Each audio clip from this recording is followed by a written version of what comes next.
السلام علیکم ورحمۃ اللہ وبرکاتہ۔ سب سے پہلے تو ہمارے ایک بھائی نے اس میں ضمیر کی تعریف پوچھی۔ ہم نے شروع کے لیکچر میں اس کی تعریف جو پڑھی تھی وہ یہ تھی کہ کسی نام کی جگہ استعمال ہونے والے اسم کو اسم ضمیر کہتے ہیں۔ ہم نے ایک مثال دی تھی، خالد ایک طالب علم ہے، وہ میرا بھائی ہے۔ زینب ایک طالبہ ہے، وہ میری بہن ہے۔ اب مسئلہ صرف جو یہاں پیش آیا وہ یہ ہے کہ اس سے پہلے ہم نے اسم اشارہ پڑھا تھا، ہاذا، اس کا معنی بھی یہ، یا ذالکا، اس کا معنی بھی وہ، یہ اور وہ۔ اب ہوا کا معنی بھی وہ۔ اب یہ نہیں بعض دفعہ سمجھ آتا کہ اسم اشارہ اور اسم ضمیر میں کیا فرق ہے۔ تو اسم ضمیر ہم اس کو انگریزی زبان میں جو ٹینس ہم نے پڑھے ہیں، دس اور دیٹ، یہ اسم اشارہ ہے۔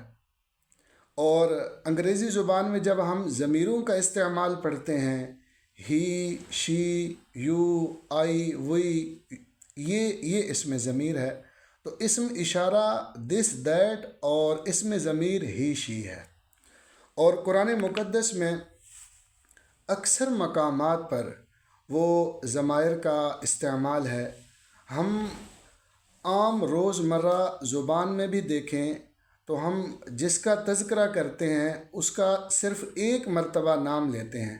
مثال کے طور پر خالد کا تذکرہ چل رہا ہے تو ہم یوں کہیں گے، خالد ایک اچھا انسان ہے، وہ تہجد پڑھتا ہے، وہ ماں باپ کی خدمت کرتا ہے، اور وہ قرآن کی تلاوت کرتا ہے۔ اب 3 مرتبہ ہم نے وہ جو لفظ استعمال کی ہے، یہ اسم ضمیر ہے۔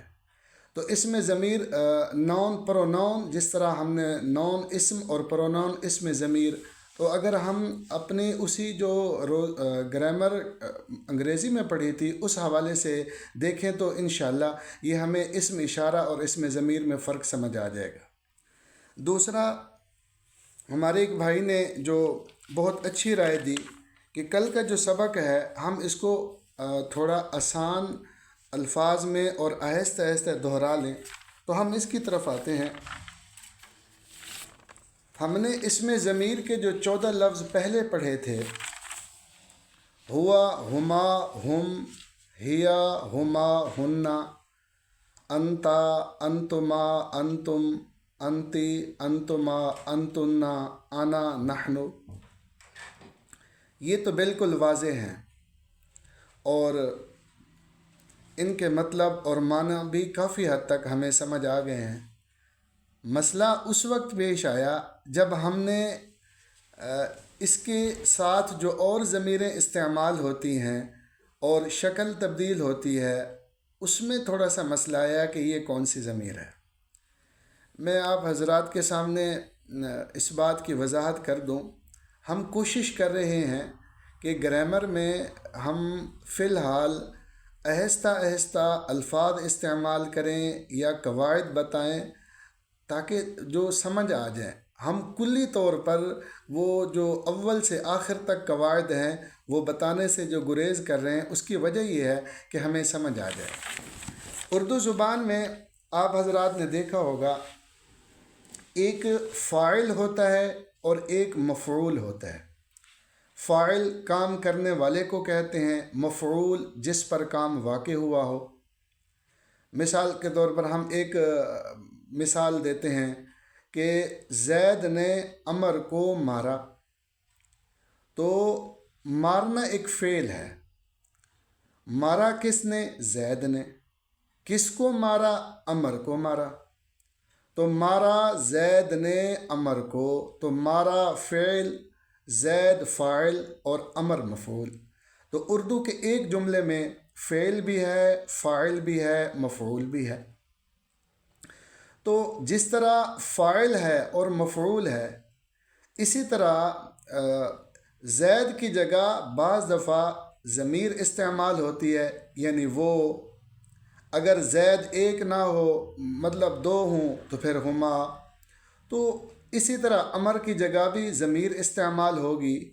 تو ہم نے جو پہلے 14 لفظ پڑھے ہیں، ہوا، ہما، ہم، ہیا، ہما، ہننا، انتا، انتما، انتم، انتی، انتما، انتنا، انا، نحنو، یہ فاعل کی ضمیریں ہیں. اور گرامر کی کتابوں میں ان ضمائر کا ایک لمبا وہ سبق چلتا ہے، ہم نے بہت مختصر کیا ہے. فاعل کی ضمیریں، اب مثال کے طور پر ہم ان جو 14 الفاظ ہیں ان کا ترجمہ تھوڑا سا دیکھ لیتے ہیں. انا کا مطلب میں، نحنو ہم. تو یہ دو لفظ ہیں متکلم کے، انا میں، نحنو ہم ان کو ایک حصہ بنا لیں کہ میں اور ہم. میں کے لیے عربی زبان میں انا استعمال ہوتا ہے اور ہم کے لیے عربی زبان میں نحنو استعمال ہوتا ہے. اس کے بعد ہم دوسرا حصہ یوں کر لیتے ہیں، مثلا ایک ہمارے سامنے ایک آدمی بیٹھا ہوا ہے، ہم کہیں گے انتا، اور اس سے بات کر رہے ہیں. اس اشارہ کی بات نہیں کر رہے کہ کیف انتا، آپ کیسے ہیں. تو اگر دو بیٹھے ہوئے ہیں تو ہم کہیں گے کیف انتما، آپ دونوں کیسے ہیں. اگر کئی بیٹھے ہوئے ہیں تو ہم کہیں گے کیف انتم، آپ سب کیسے ہیں. تو انتا، انتما، انتم، بات ایک ہے، آپ، لیکن پہلے انتا آپ ایک، دوسرا انتما آپ دو، تیسرا انتم آپ سب. اور مؤنث کا ہمیشہ تعلق مذکر کے ساتھ ہے. مؤنث کے جو لفظ ہیں وہ مذکر کے الفاظ کو دیکھ کر وہ ان کا فیصلہ کیا جاتا ہے. اب ہمارے پاس جو انتا کا لفظ آ گیا ہے، جب ہم مؤنث بنائیں گے انتی، یعنی صرف ہم نے زبر کو زیر سے تبدیل کر دیا. ہمارے سامنے خاتون ہیں تو ہم ان کو کہہ سکتے ہیں کیف انتی، آپ کیسی ہیں. اگر دو ہیں تو ہم کہہ سکتے ہیں کیف انتما، آپ دونوں کیسی ہو. اگر وہ کئی ہیں، دو سے زیادہ ہیں، تو کیف انتنا، آپ سب کیسی ہو.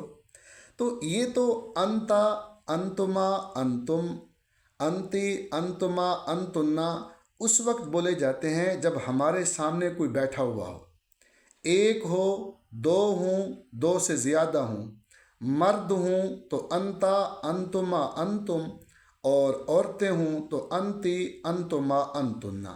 تو گویا آپ کے سامنے آپ ایک تصور کر لیں کہ میرے سامنے علی بیٹھا ہوا ہے، تو ہم علی سے پوچھتے ہیں کیف انتا، آپ کیسے ہیں. اب علی کے ساتھ انس بھی ہے تو ہم کہیں گے کیف انتما، آپ دونوں کیسے ہو. اگر وہ علی، انس، حمزہ تینوں بیٹھے ہوئے ہیں تو ہم کہیں گے کیف انتم، آپ سب کیسے ہو. تو گویا انتا، انتما، انتم، یہ تینوں لفظوں کا تعلق سامنے کے ساتھ ہے جس کو ہم نے حاضر کہا ہے. اور جب مؤنث بنائیں گے تو ہم نے یہ عرض کیا تھا، یہ جو انتا ہے تا کی زبر کو زیر سے تبدیل کر دے انتی. ہمارے سامنے عائشہ بیٹھی ہے تو ہم کہیں گے کیف انتی، آپ کیسی ہیں. ہمارے سامنے عائشہ اور زینب دونوں بیٹھی ہیں تو ہم کہیں گے کیف انتما، آپ دونوں کیسی ہو. ہمارے سامنے زینب، عائشہ، سلمہ بیٹھی ہیں تو ہم کہیں گے کیف انتن، آپ سب کیسی ہو. تو اس کو ہم دوسرا حصہ بنا لیتے ہیں. جیسے انا میں، نحنو ہم ایک حصہ، انتا، انتما، انتم، انتی، انتما، انتنا دوسرا حصہ. اسی طرح اگر کوئی دور بیٹھا ہوا ہے اور ہم اس کے بارے میں پوچھنا چاہتے ہیں کیف ہوا، وہ کیسا ہے. مثلا ہمارا کوئی بیٹا لاہور، ملتان کہیں بیٹھا ہوا ہے تو ہم ان کے بارے میں پوچھنا چاہتے ہیں کہ کیف ہوا، وہ کیسا ہے. اگر دو بیٹے ہوں تو کہیں گے کیف ہما، وہ دونوں کیسے ہیں. اگر کئی ہوں تو ہم کہیں گے کیف ہم، وہ سب کیسے ہیں. تو گویا ہوا، ہما، ہم، یہ ان کا تعلق دور کے ساتھ ہے جو سامنے نہ ہو. اب جب مؤنث بنائیں گے تو جس طرح ہم نے انتا کی تا کو زبر کو زیر سے تبدیل کیا، تو یہاں ہوا واو کو یا سے تبدیل کریں گے ہیا، ہما، ہما وہی ایک، ہننا. اب کیف ہیا، وہ عائشہ کیسی ہے، وہ کیسی ہے. اگر دو ہوں تو ہم کہیں گے کیف ہما، اگر کئی ہوں تو ہم کہیں گے کیف ہننا. تو گویا یہ ہمارا تیسرا حصہ ہو گیا. پہلا حصہ انا، نحنو، دوسرا حصہ انت انتما انتم انتی انتما انتنا، اور تیسرا حصہ ہوا ہما ہم ہیا ہما ہن۔ آپ یوں بھی کر سکتے ہیں، ہوا ہما ہم ہیا ہما ہن کو پہلا حصہ، انت انت انتما اس کو ہم دوسرا حصہ، انا نحنو کو ہم تیسرا حصہ بنا لیں۔ تو یہ وہ ضمائر ہیں جن کی کچھ نہ کچھ شدھ بدھ ہے، اور ہمیں ان کا مطلب اور مفہوم کچھ نہ کچھ سمجھ آ گیا ہے۔ اب مسئلہ یہ ہے، جب ہم نے دوسری ضمیریں دیکھیں تو وہ تھوڑی سی خلط ملط ہونے لگی، یہ نہیں پتہ چلا کہ یہ اور اس میں کیا فرق ہے۔ تو میں نے آپ سے عرض کیا ہے کہ ہم اردو میں ایک مثال پڑھتے ہیں، مارا زید نے امر کو۔ تو مارا زید نے امر کو، زید تو ہو گیا فاعل اور امر ہو گیا مفعول۔ اب جس طرح فاعل کی ضمیریں قرآن میں استعمال ہوتی ہیں، اسی طرح مفعول کی ضمیریں بھی قرآن میں استعمال ہوتی ہیں، اور جس طرح ہم نے اس کے 3 حصے بنائے تھے، اس کے بھی ہم 3 حصے بنا لیتے ہیں۔ اور پہلا حصہ ہم آنا نحنو سے شروع کرتے ہیں، چونکہ یہ 2 لفظ ہیں، مختصر ہیں، جلدی سمجھ آ جاتے ہیں۔ آنا مطلب میں، نحنو ہم۔ لیکن جب یہ ہم مفعول کی ضمیر استعمال کرتے ہیں تو وہاں یا ساکن اس کے آخر میں ہوتی ہے، یہ علامت ہے، اور جمع متکلم کی علامت نون الف نا ہے۔ اب گویا آنا کے مقابلے میں ای یا، یہ ای یا ویسے لفظ ہے، اصل میں یا ہے، ای یا، اور جمع متکلم کی جو علامت ہے نون الف نا، ای یا نا۔ تو گویا یہ جو ہم نے دوسرے سائڈ والی ضمیریں تھیں، اس کا جو پہلا حصہ ہم بنائے ای یا، اور دوسرا جمع متکلم کی ای یا نا۔ اب ای یا کا مطلب کیا ہوگا؟ خاص مجھ کو، اور ای یا نا خاص ہم کو۔ قرآن شریف میں ایک مقام پہ اللہ پاک فرماتے ہیں وَإِيَّايَ فَارْهَبُونَ، تم خاص مجھ سے ہی ڈرو، ای یا مجھ سے، خاص تم مجھ سے ہی ڈرو۔ تو یہ مجھ کا جو ترجمہ آ رہا ہے یا ساکن کا ہے، جیسے فاعل کی ضمیر میں آنا تھا، مفعول کی ضمیر میں یا ساکن آ گئی۔ اسی طرح ای یا نا خاص ہم سے ڈرو۔ تو گویا پہلے حصے میں انا کے مقابلے میں آپ یا ساکن، لیکن یا سے پہلے کوئی لفظ بھی لگ جائے، جیسے ہم نے ای یا لگایا ہے، اور نحنو کے مقابلے میں نون الف نا، اور اس سے پہلے ای یا کا لفظ وہ آ جائے، تو یہ ہمارا پہلا حصہ مکمل ہو گیا۔ اس کو ہم تھوڑا سا بورڈ کے حوالے سے دیکھ لیتے ہیں۔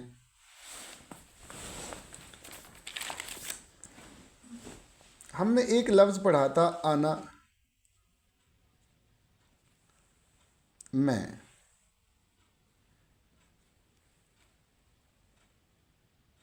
اور اس کے مقابلے میں یا،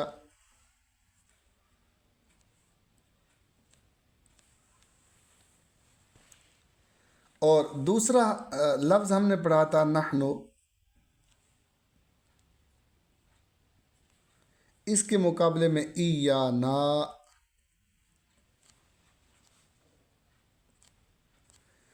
اب یہاں ضمیر صرف یہ لفظ ہے یا، اور یہ لفظ نون الف نا ہے، یہ ای یا نا، یہ تبدیل ہوتے رہتے ہیں۔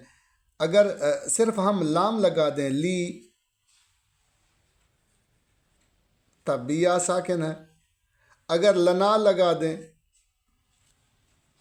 یہ، تو گویا مفعول کی ضمیر میں واحد متکلم کے لیے یا ساکن، اور جمع متکلم کی علامت کے لیے نون الف نا ہے۔ یہ ہمارا پہلا حصہ، اس کو ہم کر لیتے ہیں۔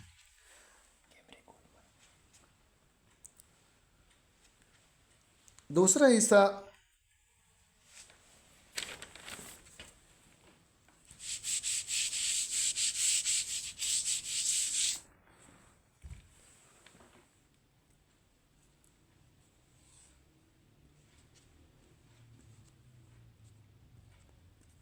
انتا،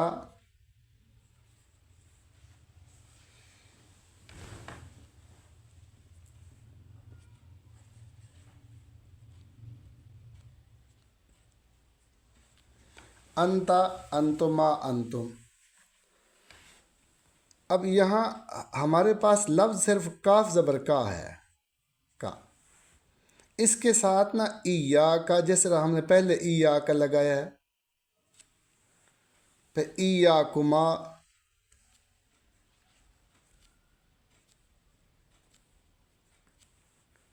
ایا کم،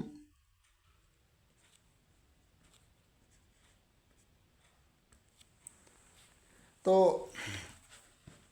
آج ہمارے لیے صرف یہ 3 لفظ مذکر کے اور 2 متکلم کے کافی ہیں۔ پہلا حصہ ہم نے جو آنا پڑھا تھا، اس کے مقابلے میں جو ضمیر استعمال ہوتی ہے یا ساکن، اس کے ساتھ ہم نے ای یا لگا دیا، اور نحنو کے مقابلے میں نون الف نا، تو ای یا نا لگا دیا۔ تو ای یا کا ترجمہ ہوگا خاص مجھ کو یا خاص میری، ای یا نا کا مطلب ہوگا خاص مجھ کو، خاص ہم کو، ای یا کا خاص تیری ہی، ایاکما خاص تم دو کی۔ یہ جو خاص کا ترجمہ کریں وہ ایا کا کر رہے ہیں، کا مطلب تجھ کی، تجھ ایک کی، تم 2 کی، تم سب کی، تو ایاکم۔ تو انتا کے مقابلے میں ایا کا، اور انتما کے مقابلے میں ایاکما، اور انتم کے مقابلے میں ایاکم۔ تو یہ ہمارے 3 لفظ یہ اور 2 لفظ ایا ایانا، یہ 5 لفظ ہو گئے۔ باقی انشاءاللہ ہم کل پڑھیں گے آہستہ آہستہ، جب ضمائر مکمل ہوگی پھر انشاءاللہ آگے سبق ہم شروع کریں گے۔ دعا ہے اللہ تعالی ہم سب کو عمل کرنے کی توفیق عطا فرمائے، وآخر دعوانا ان الحمدللہ۔